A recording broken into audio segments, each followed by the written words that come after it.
খাঁচার ভিতরে অনেকগুলো হরিণ, এই যে সরকারি জায়গা, সরকারি হরিণ, এই যে দেখা যায়। তো হরিণ কিন্তু দেখতে অনেক সুন্দর। তো চিড়িয়াখানার মতন এখানে অনেকটা সিস্টেম করছে। তো আপনারা আসবেন, হরিণ দেখবেন।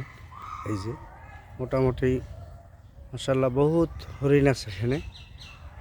এই যে মোটামুটি অনেকগুলোই হরিণ। তো আপনারা এই বরিশাল দুর্গাসাগরে ঘুরতে আসবেন, আসলে আপনারা এই হরিণ দেখতে পারবেন, খুব সুন্দর। এই যে হরিণ, আমরা তো অনেক সময় হরিণ দেখতে চিড়িয়াখানা যাই। এখানেই আমরা আইসা সামনে বাজলো, আমি অবশ্য জানিও না যেখানে হরিণ দেখা যায়, পাখি দেখা যায়। তা ঘুরে ঘুরে দেখতেছি, আপনাদেরকেও দেখাচ্ছি, আপনারাও দেখেন।